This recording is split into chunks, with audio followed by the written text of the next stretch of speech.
Hello दोस्तों, कैसे हो आप सब। आप सभी का एक बार फिर से स्वागत है हमारे YouTube चैनल डेली डोज पीके में। दोस्तों, आज हम फिर हाजिर हैं एक नई और इंटरेस्टिंग वीडियो के साथ। तो चलिए दोस्तों, शुरू करते हैं।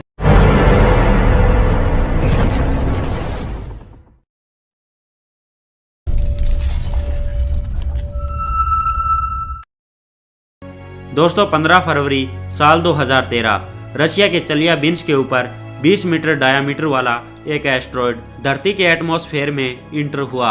अभी वो एस्ट्रॉयड धरती की सरफेस की तरफ तेजी से बढ़ रहा था कि जमीन से लगभग 30 किलोमीटर की ऊंचाई पर वो एस्ट्रॉयड ब्लास्ट हो गया। इस ब्लास्ट की डेंसिटी करीब 500 किलोटन TNT के बराबर थी।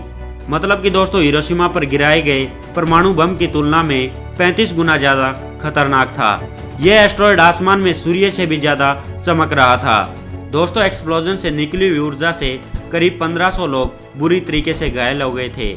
दोस्तों, एक बात जो आपको हैरान कर देगी वो ये है कि इसके सिर्फ 16 घंटे बाद 30 मीटर डायामीटर वाला एक एस्ट्रॉयड धरती से सिर्फ 27,000 किलोमीटर की दूरी से गुजरा। दोस्तों, वैज्ञानिक इस एस्ट्रॉयड के बारे में पहले ही बता चुके थे। दोस्तों, आपको जानकर हैरानी होगी कि साल 1988 से धरती के एटमॉस्फेयर में करीब 1200 एस्ट्रॉयड इंटर हो चुके हैं, जिनका डायामीटर 1 मीटर से ज्यादा था। और हम इंसान अपनी टेक्नोलॉजी से केवल 5 एस्ट्रॉयड के बारे में ही पहले से जान पाए थे, वो भी इस घटना से एक दिन पहले।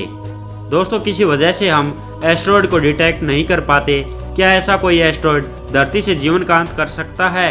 और दोस्तों, कल के दिन हम किसी एस्ट्रॉयड को धरती से टकराते हुए देखें तो क्या हम कुछ कर पाएंगे?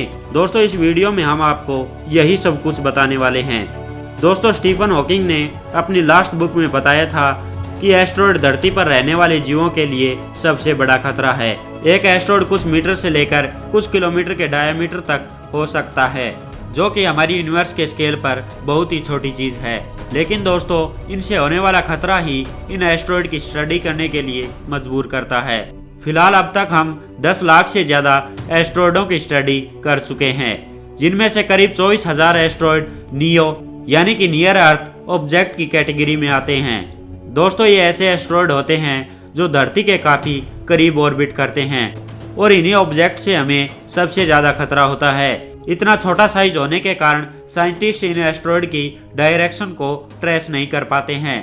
दोस्तों, आप सभी ये तो जानते ही होंगे कि हमारी आंखें और दुनिया के एडवांस टेलीस्कोप किसी ऑब्जेक्ट को तभी देख पाते हैं जब लाइट उससे रिफ्लेक्ट होकर हमारे पास आती है। लेकिन दोस्तों, एस्ट्रॉयड की सरफेस काफी डार्क होती है, जिसके कारण ये हमें बहुत कम दिखाई देते हैं। वैज्ञानिकों के अनुसार अगर हमें किसी एस्ट्रॉयड के ऑर्बिट को डिटेल से समझना है तो इसमें कई सालों का समय लग सकता है। इसी कारण हमारी धरती की तरफ आने वाले सभी एस्ट्रॉयड के बारे में पहले ही जान लेना बहुत ही मुश्किल होता है।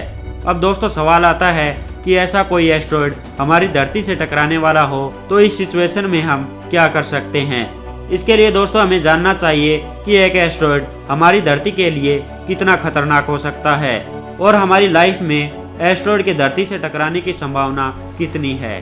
दोस्तों, आज से करीब 6.5 करोड़ साल पहले 11 किलोमीटर डायामीटर वाले एस्ट्रॉयड के धरती से टकराने के बाद डायनासोर से लेकर 70% जीवन बिल्कुल खत्म हो गया था। एक एस्टीमेट के अनुसार किसी 10 किलोमीटर डायमीटर वाले एस्ट्रॉयड के धरती से टकराने की संभावना बहुत ही कम है। दोस्तों, नंबर्स की बात करें तो ऐसा 10 करोड़ साल में सिर्फ एक बार ही होता है। और दोस्तों, हमारे लाइफ टाइम में तो ऐसा कुछ नहीं होने वाला है। दोस्तों, 10 किलोमीटर या उससे बड़े एस्ट्रॉयड को हम आसानी से ट्रेस कर सकते हैं। लेकिन दोस्तों, 1 किलोमीटर या उससे छोटे साइज के एस्ट्रॉयड की संख्या इनसे काफी ज्यादा है और ये भी हमारे लिए बहुत बड़ा खतरा है।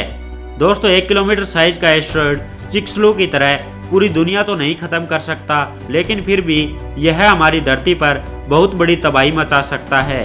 आखिर में सवाल आता है कि अगर पता चल जाए कि धरती से एक एस्ट्रॉयड टकराने वाला है तो क्या हम इससे अपनी धरती और अपनी जिंदगी को बचा सकते हैं?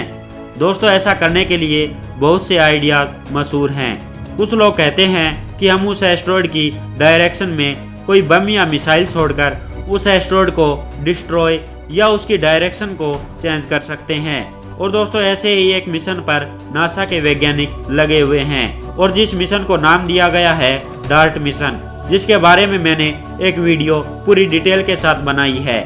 लेकिन दोस्तों उसके बाद भी अगर यह एस्ट्रॉयड हमारी धरती के एटमॉस्फेयर में डिस्ट्रॉय होता है तो परमाणु बम के इस्तेमाल से हमारी धरती का वातावरण गर्म हो जाएगा और कार्बन डाइऑक्साइड की मात्रा बहुत ज़्यादा बढ़ जाएगी और धरती के वातावरण में कई दिनों तक डस्ट क्लाउड छाया रहेगा। इस कंडीशन में इंसानों का बचना बहुत ही मुश्किल हो सकता है। अगर दोस्तों सिंपल वर्ड में बात करें तो हम इंसान एक ऐसी यूनिवर्स में रहते हैं जहां अगले ही पल में क्या हो जाए किसी को भी पता नहीं है। वैसे दोस्तों आप इसके बारे में क्या सोचते हैं हमें कमेंट सेक्शन में ज़रूर बताएं। और दोस्तों ऐसी इंटरेस्टिंग वीडियोस के लिए हमारे यूट्यूब चैनल डेली डोज पीके को सब्सक्राइब करें।